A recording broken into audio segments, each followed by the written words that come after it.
అయ్యా ఆటగాడా, నువ్వు ఎన్ని పిచ్చుల మీద ఆటాడావు? చెప్పావు కదా నువ్వే, నేను పెద్ద ఆటగాడిని, నేను ఎన్నో వందల పిచ్చుల మీద ఆటలాడానని.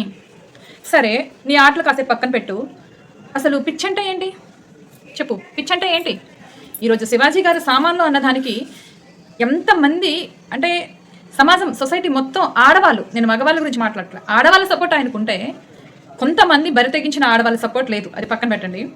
శివాజీ గారు ఏదైతే పదం వాడారో సామాన్లు అని, అది ఆయన సృష్టించిన పదం కాదు. ఎవరో సృష్టించి ఆఖరికి చిన్న పిల్లల నోట కూడా నానుతుంది ఇప్పుడు అది. చాలా మంది ఇప్పుడు చూడండి, ఇన్స్టాగ్రామ్స్ ఓపెన్ చేసి, ఇన్స్టాగ్రామ్స్, యూట్యూబ్స్, ఫేస్బుక్స్ ఎన్నెన్ని ఉన్నాయో ఎవరెవరికి అవన్నీ ఓపెన్ చేసి ఒకసారి చూడండి.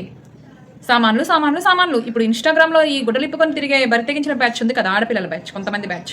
సో వాళ్ళ వీడియోస్ కిందకి వెళ్ళి చూడండి. ఎన్ని సామాన్లు, ఏంటి సామాన్లు, ఎన్ని కామెంట్స్. సామాన్లు అని లేకుండా ఒక్క వీడియో ఉంటే అప్పుడు వచ్చి నా దగ్గర మాట్లాడండి. ఇప్పుడు ఆయన ఉరేసేయాలనో, లేదు అంటే ఏ అండమాన్ జైల్లో పెట్టేయాలనో, లేదు అంటే ఏ అడర్లో తీసుకెళ్ళో, లేదంటే ఏ మహాసముద్రంలో పడి తోసేయాలనో అన్నంత పగతో రగిలిపోతున్నారు కదా చాలామంది. కొంతమంది పెద్దవాళ్ళు, నేను వాళ్ళ పేర్లని మెన్షన్ చేయాలనుకోవట్లేదు, ఎందుకంటే వాళ్ళు పెద్దవాళ్ళు కదా. సరే, నువ్వు ఆటలాడావు, నువ్వు 100 ఆటలాడావా, 1000 ఆటలాడావా, 1,00,000 ఆటలాడావా, ఎవరికి కావాలి? నువ్వు ఎందుకు చెప్పావు?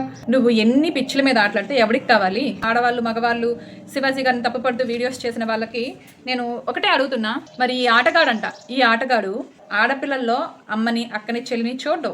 ఈ తమ్ముడు అమ్మకి పుట్టాడు కదా, అందుకే తమ్ముడు అని పిలుస్తున్నా. మీరు అనుకోవచ్చు వాడిని ఎందుకు తమ్ముడు అని పిలుస్తారు అక్క అని. వాడు ఒక అమ్మకు పుట్టాడు, అందుకే తమ్ముడు అంటున్నా. ఆబ్జెక్టిఫైయింగ్ చేస్తున్నావే ఆడదాని అమ్మతనాన్ని.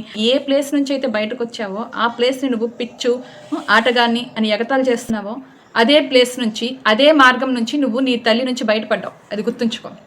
ఈయన గారు 14 ఏళ్ళ అమ్మాయికి డబ్బులు అవసరమైతే వాడుకుని డబ్బులు ఇవ్వండి 1000 రూపాయలు అని అంటే, ఈయన గారు వాడుకుని ఇచ్చారంట 14 ఏళ్ళ అమ్మాయికి.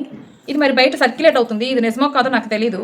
ఈయన గారు వచ్చి ఈ రోజున మేకల మీద అత్యాచారాలు జరుగుతున్నాయి, ఆవుల మీద అత్యాచారాలు జరుగుతున్నాయి, హిందువులు చేసేస్తున్నారు, ఏదేదో మాట్లాడుతున్నారు. ఇంకో మాట, భారతదేశంలో పుట్టి భారతదేశ విలువని తగ్గించే మాట్లాడుతున్నారు కొంతమంది ఆడవాళ్ళు, అలాగే మగవాళ్ళు. వాళ్ళకి చెప్తున్నా, దేశాల్లో వాళ్ళ సాంప్రదాయం ఫస్ట్ నుంచి ఎలా ఉందో ఇప్పటికీ అలాగే ఉంటుంది. వాళ్ళ డ్రెస్సింగ్ ఏం మారిపోవట్లా. బట్ ఇండియాకి వచ్చేసరికి ఎందుకు మారిపోతుంది? మన పెద్దలు మనకి ఎంత స్వేచ్ఛనిచ్చారు అంటే, స్టార్టింగ్లో ఒంటి మీద నూలు పోగు కూడా ఉండేది కాదు ఆది మానవుడు టైంలో. బట్ కొన్ని రోజులు అయ్యేసరికి మనకి సిగ్గు అనేది ఒకటి ఉంది, మన అవయవాల్ని బయటకు చూపించకూడదు అనేది ఒకటి మనకి జ్ఞానం ఇచ్చాడు కదా దేవుడు, ఆలోచించే జ్ఞానం. అందులోంచి వచ్చిన ఆలోచన అనమాట మన అవయవాల్ని కప్పుకోవాలి అనేది. Chudidars, jeans, long middies, shorts, ఇలా మన కంఫర్ట్ని బట్టి, మన ఇష్టానికి, మన స్వేచ్ఛకి, మన పేరెంట్స్ని వదిలేయబట్టే ఈరోజు మనం ఈ చుడీదార్సో, షార్ట్సో, స్లీవ్లెస్లో ఇంకొకటి వేసుకొని తిరగలుగుతున్నాం.